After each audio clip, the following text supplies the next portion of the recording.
जब तुम्हारे बच्चे दुकान पकड़ ले, जब तुम्हारी बहू रसोई घर पकड़ ले, तुम्हारे बच्चे अच्छे से दुकान चलाने लगे, काम करने लगे, तुम्हारी बहू अच्छे से रसोई घर में भोजन बनाने लगे, घर संभालने लगे, जब तुम्हारे बच्चे दुकान पकड़ लें, तुम्हारी बहुएं तुम्हारा घर रसोई घर पकड़ लें, तब तुम हाथ में पानी का लोटा पकड़ लो और माला पकड़ लो। बस एक लोटा जल चढ़ाना प्रारंभ कर दो। नी पकड़ोगे, 2-4 कदम चलने की आदत डालो। दिन भर सोफे पर पड़े रहते हो, मोबाइल रिमोट हाथ में पड़ा रहता है, पड़े पड़े घर में शरीर में बीमारी बढ़ती चली जाती है। दूध वाला दूध देने आता है, घंटी बजाता है तो भी नौकर जाता है, कोई आया तो नौकर दरवाजा खोलता है, भोजन वाली, कपड़े वाली, बर्तन वाली, भांडे वाली सब आती है, तुम अकेले केवल मोबाइल और टीवी, इसके सिवाय डेंटिंग पेंटिंग और कुछ भी। शरीर बेकार हो जाएगा, कोई काम नहीं आएगा। कम से कम 1 लोटा पानी लेकर जब तुम शंकर जी के मंदिर में चलकर जाओगी, पैदल चलकर जाओगी, तो लोग ये जान भी जाएंगे कि हमारे नगर की सेठानी कम से कम मंदिर आती है, और शरीर भी ठीक रहेगा और बाबा की शरणागति रहेगी। तुम्हारे बेटे दुकान पकड़ ले, तुम्हारी बहुएं घर पकड़ ले, रसोई घर पकड़ ले, तो तुम हाथ में 1 लोटा जल और हाथ में माला पकड़ लो। ये 2 चीज अगर नहीं पकड़ पाए तो फिर पलंग पकड़ लो। फिर डॉक्टर क्या कहेगा? पलंग पकड़ लिया, थायराइड गड़बड़ हो गया, शुगर ऊंची नीची हो रही, बीपी ऊंचा नीचा हो रहा, घुटने दुख रहे, कमर में गैप आ गया, न जाने कितनी कितनी बीमारियां मनुष्य को घेरती चली जाती है। उसका कारण इतना सा है कि तुमने सही समय पर माला नहीं पकड़ी, तुमने सही समय पर पानी का लोटा नहीं पकड़ा, तुमने सही समय पर शिव महापुराण नहीं पकड़ी, तुमने सही समय पर बाबा का नाम नहीं पकड़ा, इसलिए फिर बाद में पलंग पकड़ना पड़ा। पलंग पकड़ो उससे पहले माला पकड़ो। पर कई लोगों की आदत रहती है, जब तक पलंग नहीं पकड़ते तब तक माला भी नहीं पकड़ते।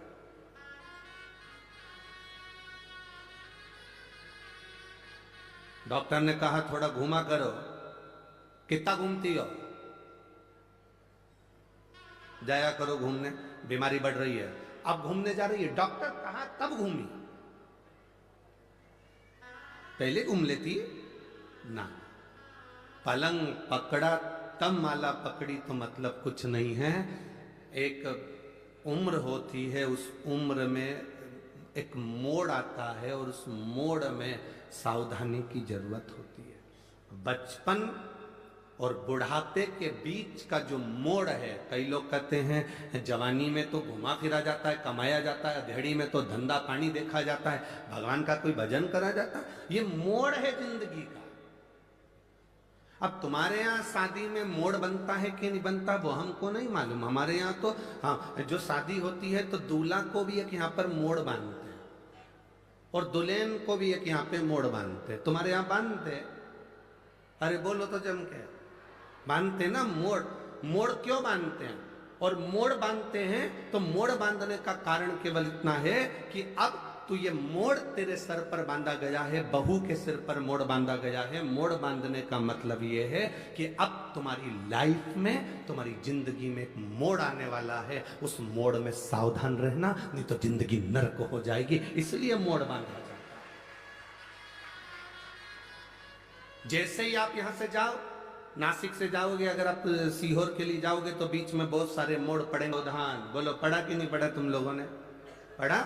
मोड़, सावधान हो जाओ, ब्रेक हाथ में रखो, गियर का ध्यान रखो, गाड़ी की स्पीड कम करो।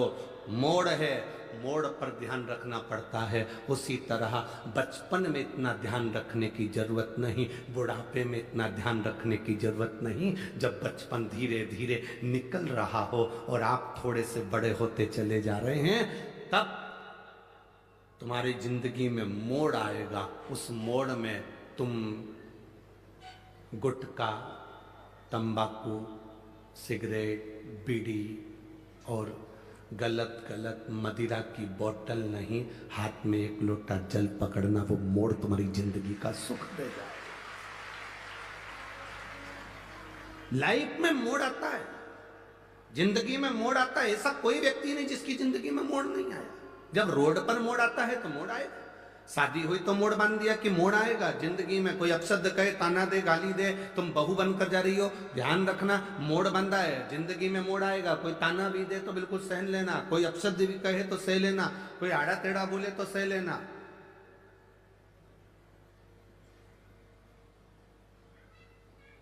कहीं इधर उधर भटकना मती। आज देव उठनी एकादशी है, बेल भाजी आंवला, उठो देव सांवरा। देवता उठेंगे, तुम्हारे यहाँ के भी देवता बहुत सारे उठेंगे और बहुत शादियां होंगी, बहुत शादी, विवाह चालू आज हो जाए। उनको समझाना जिंदगी में मोड़ आए तो सावधान रहे। आते मोड़। माता अहिल्या को देखकर ब्राह्मण की धर्म पत्नियों ने अपशब्द कह दिया जब उनके बस की नहीं रही। अब देखो, माता अहिल्या के पास में रहती हैं ब्राह्मण, उनके नजदीक में रह रहे हैं ब्राह्मण और ब्राह्मण की पत्नियां, बिल्कुल लगा हुआ घर है। कोई संत, कोई सतगुरु के पास में जो रहता है, फिर वही कथा कह रहे हैं, स्मरण में रहे। 3 को समझाना सबसे कठिन काम है। एक अपनी पत्नी को, दूसरा अपने पुत्र को और तीसरा अपने पड़ोसी को। समझाना कठिन है। पत्नी को समझाना भी कठिन है, पुत्र को समझाना कठिन है।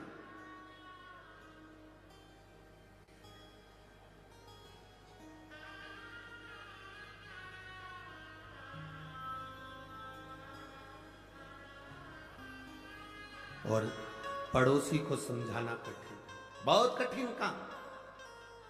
ये पड़ोसी, ये रिश्तेदार, नातेदार जो आसपास में रह रहे हैं, वो आपके लिए अच्छा बहुत कम मात्रा में बोलेंगे, इतना स्मरण रखना।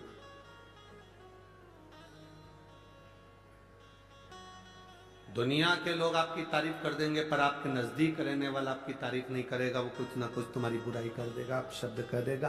कौन? किसको जानते हो? कहीं जाकर आप अपने नजदीक में कोई रह रहा हो, उससे पूछ, अरे कौन? वो प्रदीप मिश्रा है।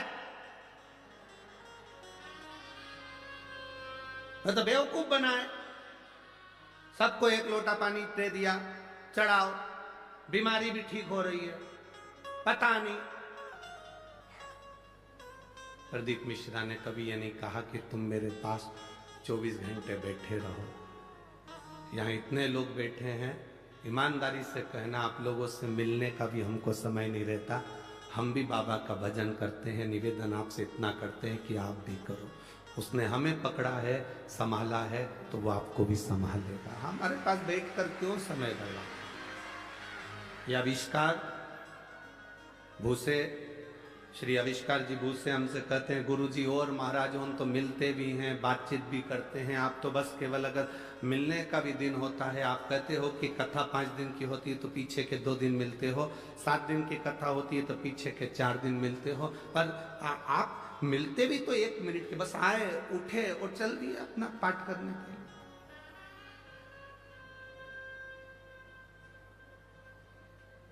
अच्छा, ईमानदारी से बोलो, तुमको हम समय देंगे,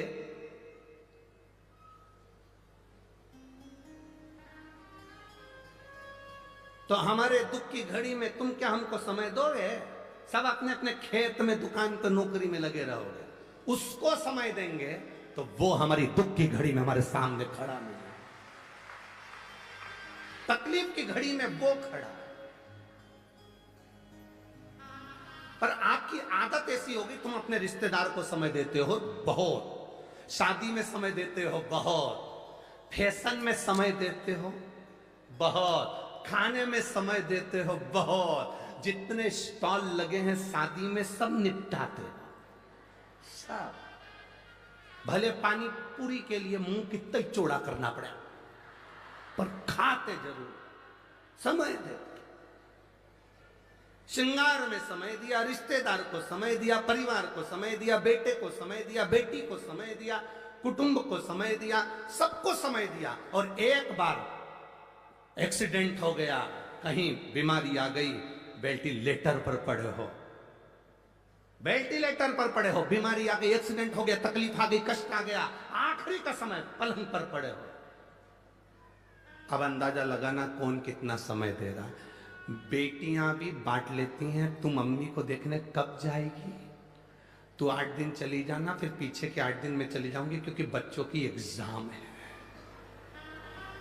भैया, बड़े भैया को कहा तुम चले जाना, छोटे ने कहा कि एक काम करना, 8 दिन में हॉस्पिटल में रह लूंगा, 8 दिन तुम रह लेना। जिसको तुमने समय दिया पूरी जिंदगी, पड़ोसियों को समय दिया, वो कौन से हॉस्पिटल में बैठ गए। जिसको समय दिया, आजमा कर देखना, तुम पर जब दुख आता है, उस दुख की घड़ी में जितने रिश्तेदार सब मुंह मोड़कर बैठ जाते हैं। और जिसको तुमने समय नहीं दिया, मेरे देव अधिदेव महादेव को, मेरे शिव को, मेरे बाबा को, जिसको तुमने समय नहीं दिया, केवल एक जरा सा समय दिया था, एक लोटा जल चढ़ाना है। अपने नासिक में शिव पुराण की कथा हुई, जैसे भिंड में होने जा रही है 28 तारीख से, फिर जलगांव में होने जा रही है 5 तारीख से। ऐसे तुम अपने नजदीक में अगर शिव पुराण हो रही है, अपने नजदीक में शिवालय है, जहां तुम अपना समय दे रहे हो, ये समय तुम अपनी डायरी में लिखकर जरूर रखना कि मैं 1 घंटे पहले कथा में पहुंची थी, वहां पहुंचकर मैंने श्री शिवाय नमस्तुभ्यम का जप किया, प्यासे को पानी पिलाया, घर से 4 रोटी बनाकर ले गई थी, अचार का फिंगर बनाकर, पुंगा बनाकर, गुट्टा बनाकर अपनी अपनी पड़ोसन को दे दिया था, उन्हें खाया, पानी पिया, उसका पुण्य मेरे खाते में है। मैंने बाबा को समय दिया, बाबा ने मेरी दुख की घड़ी में, आखिरी में डॉक्टर कह देता है अब मेरे बस की बात नहीं है, मेरे हाथ में नहीं है। डॉक्टर जब कह दे कि अब तेरे हाथ में नहीं है, अब उसके हाथ में है, मतलब समझ लेना अब उसने आपको अलग से समय दिया। और थोड़े बहुत भी ठीक हो गए तो समझ लेना उसने आकर संभाल लिया था, समय दे दिया, समय दिया उसने। एक व्यक्ति मिलिट्री में सर्विस करता,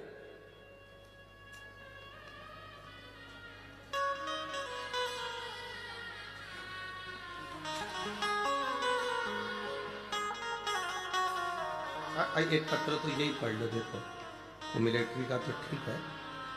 मैं चित्रा ईश्वर परदेसी, रहने वाली हूँ कालाराम मंदिर के पास, पंचवटी, नासिक।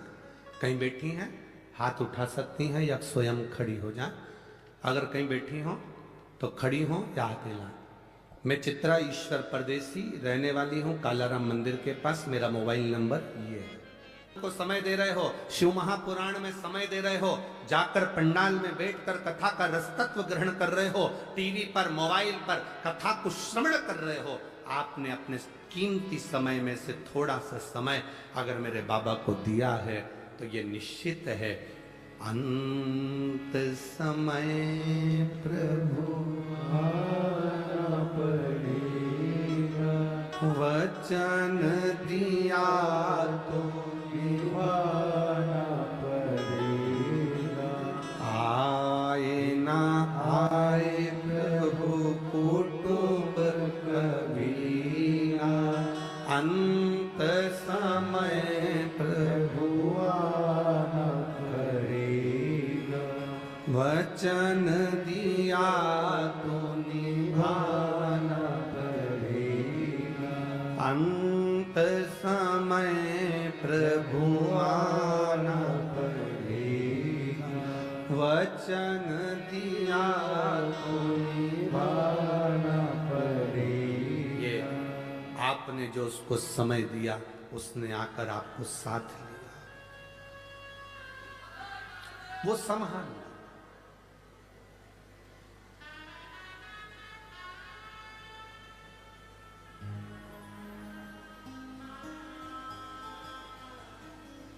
सारी समस्या का हल। अब इस बहन से कोई पूछे ये कालाराम मंदिर के पास में जो रहती है, चित्रा ईश्वर परदेसी, कालाराम मंदिर के पास पंचवटी नासिक में जो रहती है, उसका मोबाइल नंबर भी यहाँ लिखा। इस बहन से कोई पूछे कि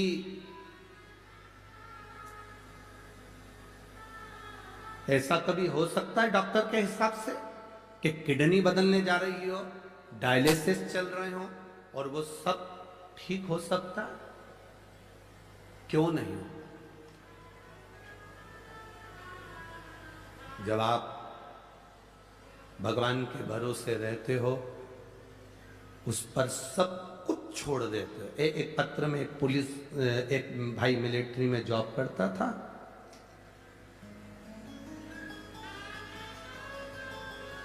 और आप देव उसको सुनो। हम क्यों कहते हैं कि एक लोटा जल सबको चढ़ाना चाहिए? घर के बच्चे हैं तो वो चढ़ाए, बेटी है तो वो चढ़ाए, बेटा है तो वो चढ़ाए, पति है वो भी चढ़ाए, पत्नी है वो भी चढ़ाए। कारण कब वो जल तुम्हारे किस काम आएगा वो तुम भी नहीं जान सकते। तुम्हारी दुख की घड़ी में कब मेरा देव अधिदेव महादेव आकर खड़ा हो जाएगा तुम समझ नहीं पाओ। गाली देने वाले, अपशब्द कहने वाले, ताने देने वाले, आड़ा टेढ़ा बोलने वाले कोई दूसरे नहीं होंगे, तुम्हारे नजदीक में रहने वाले तुमको बढ़ता हुआ देखकर, प्रसन्न होता देखकर दुखी होंगे। गौतम बाबा, गौतम ऋषि और माता अहिल्या से उनके पास में रहने वाले ब्राह्मण ब्राह्मणी जो निवास करते थे, उनके अंदर ईर्ष्या जागृत हुई। कोई दूसरा नहीं, नजदीक पड़ोसी, पास में रह रहा, नजदीक में रह रहा।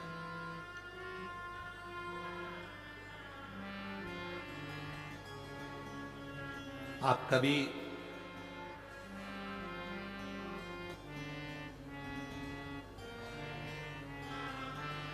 अब जब गौतम ऋषि के नजदीक में रहने वालों ने चाल चली, ब्राह्मणों ने अपने अपने पतियों से कहा कुछ भी हो जाए, ये गौतम ऋषि मेरी आंखों में, अहिल्या और गौतम ऋषि हमारी आंखों में खटक रहे हैं। जब व्यक्ति बहुत उन्नति की ओर बढ़ता जाता है, तरक्की की ओर बढ़ता जाता है, तो कई लोग ऐसे हैं नजदीक में रहने वाले, उनकी आंखों में खटकने लगता है। खटक। तुम रोज रोज शंकर जी के मंदिर में जल चढ़ाने जाओ तो तुम खटकने लगोगे लोगों को। ये चल्दी सियोर वाला महाराज की चेली, ये देखो हो गई पागल, ये भी टीवी पे कथा सुन सुन। ये चल दी पानी चढ़ाने के लिए, ये चल दी जल चढ़ाने। आग लगे बस्ती में, क्या किसको रोइए, चादर तान के कहने दो, बोलने दो। अब शब्द कहेगा, कहने दो। माता अहिल्या को देखकर नजदीक में रहने वाली ब्राह्मणी ने अपने पतियों से कह दिया, ये खटक रहे हैं। अपने नजदीक में रहने वाला कोई ऐसा होगा, बहुत सारे ऐसे होंगे जो तुम उनको खटकोगे। इसका नाम क्यों चल रहा है, इसकी शोहरत क्यों, इतना पैसा कहां से आ रहा है, इतना धन कैसे आ रहा है, इतना बड़ा निर्माण कैसे कर लिया, इतना धन कैसे कमा लिया, इतना वैभव कैसे। इसको लोग क्यों पूछते हैं, इसको क्यों मानते हैं लोग, इसकी बात महादेव भी क्यों मान लेते हैं। ये कथा में कहते हैं, भजन में कहते हैं, स्मरण में कहते हैं, क्यों स्वीकार करते हैं। बहुत को खटके।